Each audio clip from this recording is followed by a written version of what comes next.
In this video, we're going to look at acid nomenclature. There are two different types of acid nomenclature that we're going to look at. The first is called binary nomenclature, and the other one was dealing with oxyacids. When naming acids, we want to use the acid name only when the compound is aqueous.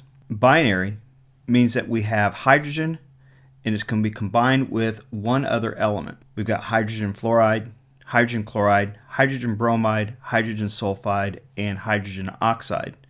Yes, we could name water as an acid. Now, though the names I just read off are the names when they are not aqueous. When they are aqueous, we would change their names in a pattern that adds hydro to the root of the element's name. We add IC at the end, and we add acid as part of the name. So an example would be the hydrogen fluoride. When hydrogen fluoride is aqueous, we add the hydro, fluor, and the ic suffix to get hydrofluoric, and then we add acid on the end of that name to complete it. So hydrogen fluoride, when aqueous, would be hydrofluoric acid. HCl, common acid, we used it in a couple of labs, would be hydrochloric acid. Last example, hydrogen bromide would change to hydrobromic acid. So anytime you see an acid name that has hydro on the beginning of it, it is simply going to be made of the two elements, hydrogen with the element that's in the name itself. So going from the name to the formula should be relatively straightforward. Again, anytime you see hydro with the element ic acid, the formula would simply be a binary formula, hydrogen with an element.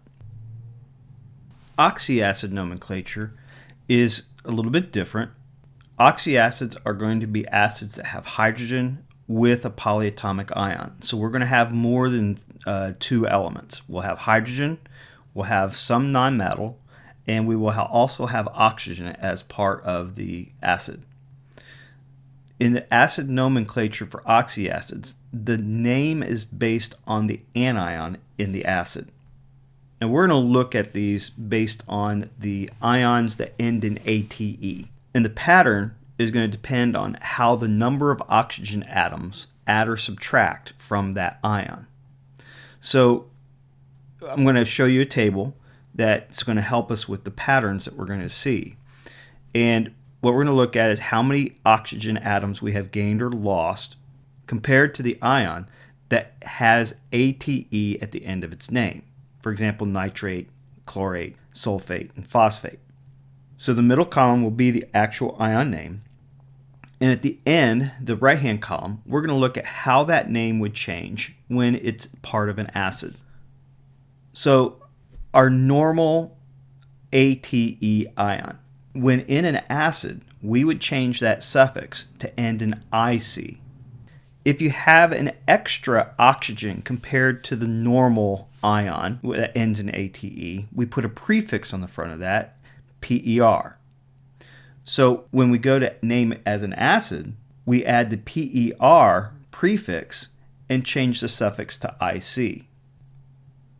If we have one less oxygen than what we would consider to be the normal ATE suffix ion, then we change the suffix to ITE.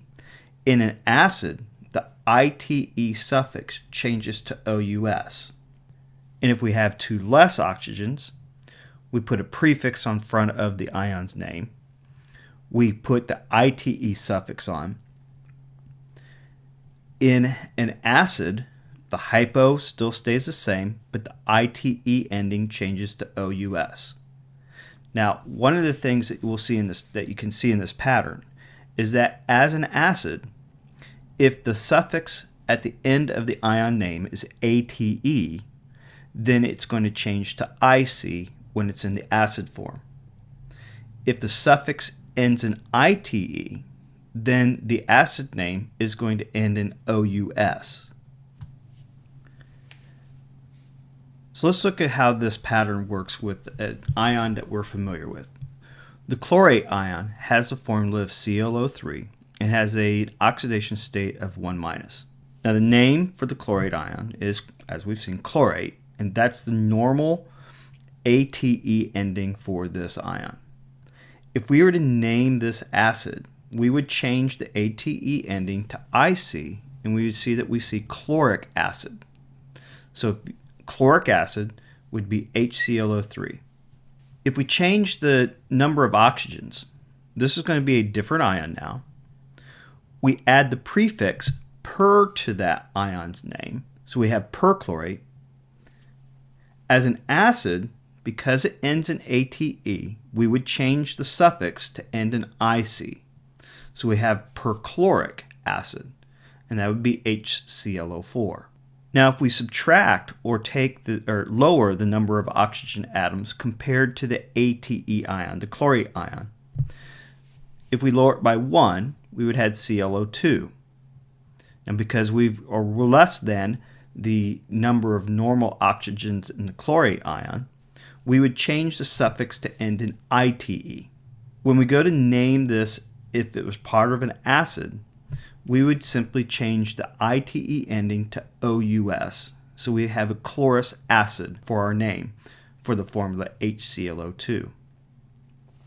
If we have 2 less oxygens, so our normal chlorate ion is ClO3.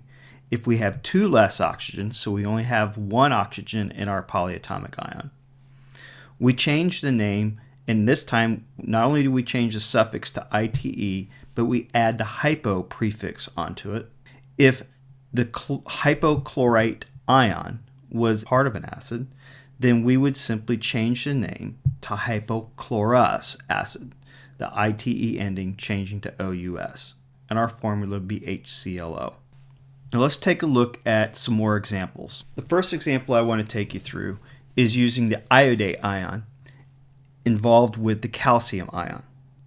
In this compound, the iodate ion is the base or home base or normal 8 ion. So we would simply name this as calcium iodate. When we have calcium with the ion that's related to iodate but only has 1 extra oxygen, our pattern is that the iodate, the ATE ending suffix, is going to stay the same, but we add the PER prefix when we have 1 extra oxygen compared to the regular 8 ion. So in this case, our IO4 ion is called periodate. So our name for the compound would simply be calcium periodate. If the number of oxygen atoms lowers compared to our normal ATE ion, in this case iodate, is going to change to iodite. The suffix changes to the ITE suffix. And our compound formula would be calcium iodide. If we have 2 less oxygens, the ATE suffix gets changed to ITE, but we also add the prefix hypo at the beginning of this. Our name would be calcium hypoiodide. To give you one more example, potassium bromate. And you see we've got the same basic pattern for all of these. You see bromate, BrO3, so potassium bromate, KBrO3. 1 more oxygen, you add the prefix PER. When you have 1 less oxygen, you change the ATE to ITE. And when you have 2 less oxygens, you add the prefix hypo and you change the suffix to ITE. Now, let's look at how this works with an acid again. In this case, we're going to look at HiO3 and the related acids. Our normal ion is the iodate ion. It has a formula of IO3. So iodate, since this is an acid, we have a hydrogen with this ion. We change the suffix to IC, and when we name it as an acid, we would name it as iodic acid. When we have 1 extra oxygen, our iodate, we change and add a prefix, and we change the suffix to IC. So we have the prefix PER because we have the extra oxygen. As an acid, 8 changes to ic, and we have periodic acid. If we have 1 less oxygen, our normal ATE suffix as an acid is going to change to OUS, and we have iodous acid. If we have 2 less oxygens, the iodate ion changes, and we add a prefix hypo. The ATE suffix changes to OUS, and we have hypoiodous acid. Here we can see, again, the same basic pattern. If we're dealing with the bromate ion, as an acid, hydrogen bromate would change to bromic, and we just call it bromic acid. Again, the ATE ending suffix is changing to IC. If we have one more oxygen than the normal ATE ion, we add per. Our suffix changes to IC, and we have perbromic acid. In HBrO2, we have one less oxygen.